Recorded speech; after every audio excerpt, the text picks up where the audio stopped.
Hey garden friends, I'm back in the kitchen, so you already know that means that I'm going to show you something that is going to help you with your plants in the house as well as cleaning in the house that you can also use in the garden.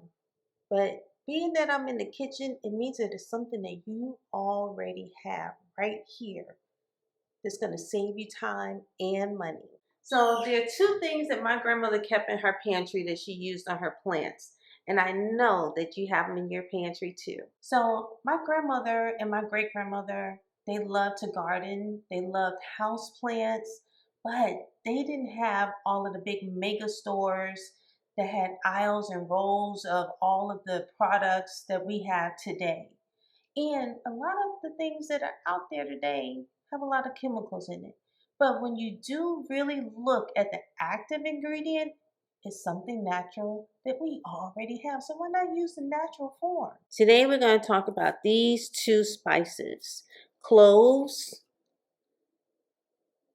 and cinnamon. I'm going to show you how I use them in 3 different forms. In their natural form, ground up,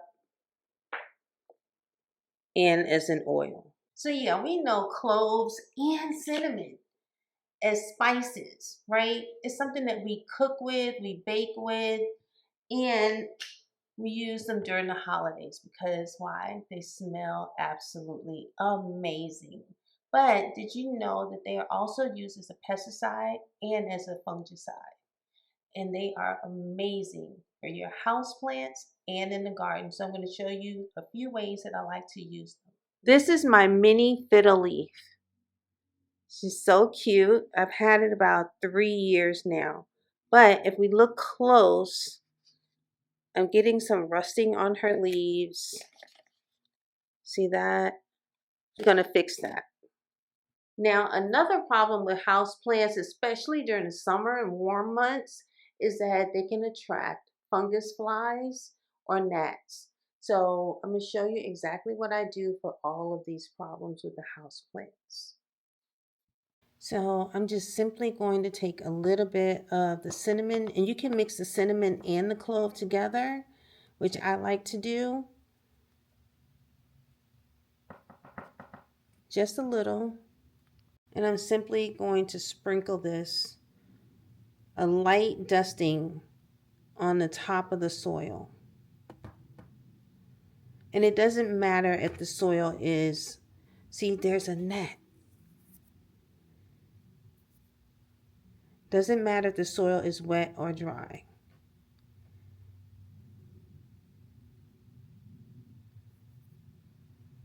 So for the rusting that's on the leaves, what I'm going to do is use a mixture of the cinnamon and water. And I use a tablespoon of that mixture of the cinnamon and the cloves is ground up and add it to the water. But then I let it sit and then I strain it out really good. Get some cheesecloth, strain it out really good because if you don't, it'll clog your sprayer. And you see this clog, this nozzle here? It'll clog this up. So you don't want that to happen. You want it to be very liquid, and then we're going to give it a good spray. And you want to spray top and bottom of your leaves.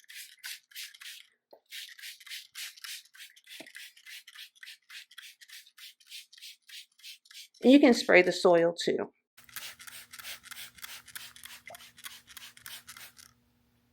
And your house is going to smell amazing. Now, the same spray, you can use this on your trash can. So when you empty your trash cans out and then all the trash has been picked up for the week or whenever your trash gets picked up and you clean out your trash cans, inside trash cans as well as your big dumpster trash cans. Use the same cinnamon and clove water, spray them down. Spray them down. You can even add a few more drops of the oil in there. Some people will take, the cinnamon sticks or something, or listen, I don't like to do the powder. I saw someone using the powder. I don't like to use that because this gets mucky and dirty, right? But if you just spray it and spray around the area, then that will stop any bugs, gnats, and flies from laying their larvae and you end up with maggots. You don't want that in this, especially you don't want that. So next up, we're going to show you how I use the oils. I like to get a damp cloth or a damp cotton swab and just simply put some on it. See that? Just drip some right on there. And I'm going to wipe my window sills.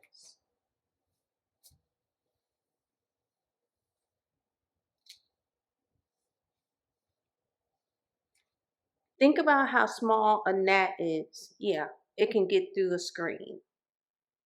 This will keep them away. You can even maybe leave this in between the window pane and the window screen right on the seal, or you can add a few little drops of the oil if you like. Or you can even add a cinnamon stick or a clove. Sometimes I do that too. You can use the same spray to spray your sink because that's where those gnats like to hang out too. So another thing that I like to do is take one of these little tool sachets and I'll put some cinnamon and some cloves in here. Sometimes I'll even add a little extra sprigs, drips or drops, drip drops of the oils onto the sachet. And I will sit this anywhere that I have a lot of plants. Even you can even put this in your closet, under your bed, because guess what else doesn't like this scent? Bed bugs don't like cinnamon or cloves. But I grow indoors as well. So I grow microgreens. I start my seedlings inside in soil. And so to keep from any of that, those little gnats that like to hang out near soil, yeah, this will be a do.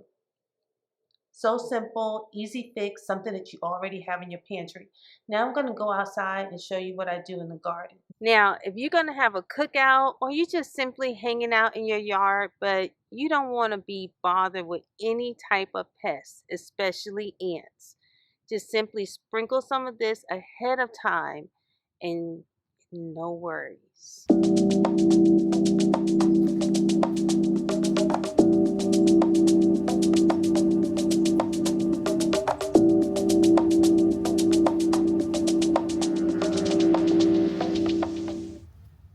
I just removed cucumber plants from these trellises behind me, but before I plant some new seedlings, I'm going to fix the soil. Giving y'all some of my secrets, okay? So I'm going to use cinnamon bark as well as the whole cloves, and I'm just literally going to sprinkle the cloves in here. That's going to ward off any aphids or really garden pests that you don't want in the area, like ants.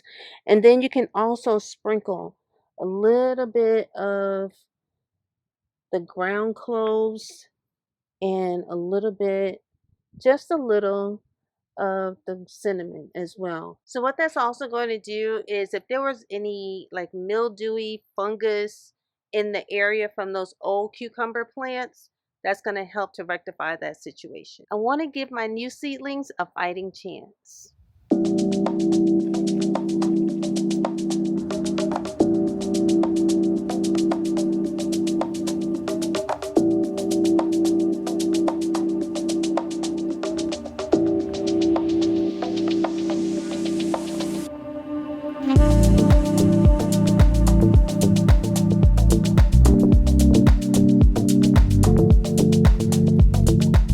So you guys know that there are a lot of plants that you can propagate, especially herbs like rosemary.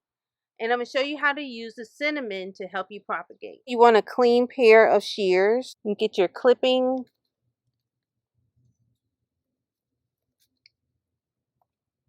You can remove like half of the leaves, maybe even 2/3. You just barely need some leaves at the top. So you want to wet the sprig on the ends, and then you can dip it into the cinnamon like it's a rooting powder.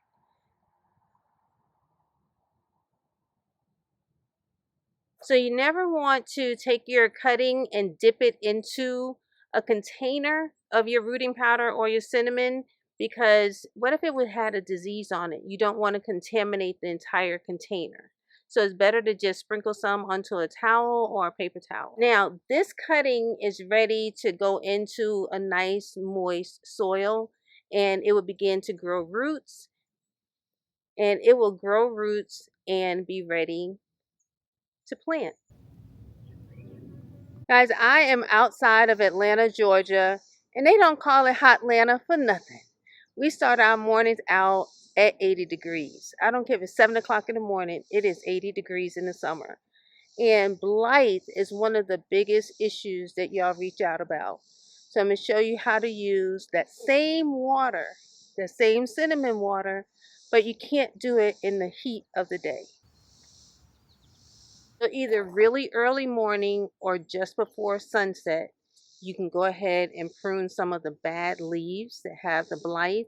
And then you want to use that same cinnamon water and you can spray those leaves. Again, you do not want to do this in the heat of the day.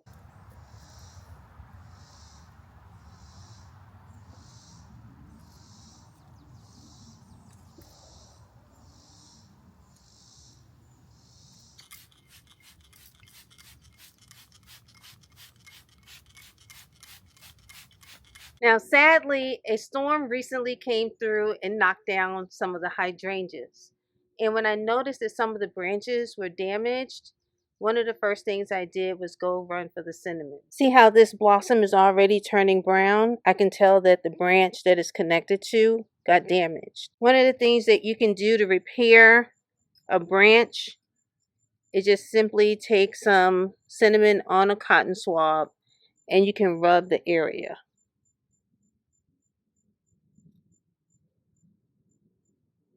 And hopefully it works. You want to find where there's friction or the cut in the branch and then rub the cinnamon. So guys, remember that a lot of those old school remedies that our ancestors used are still very much effective today, and they save us a lot of money.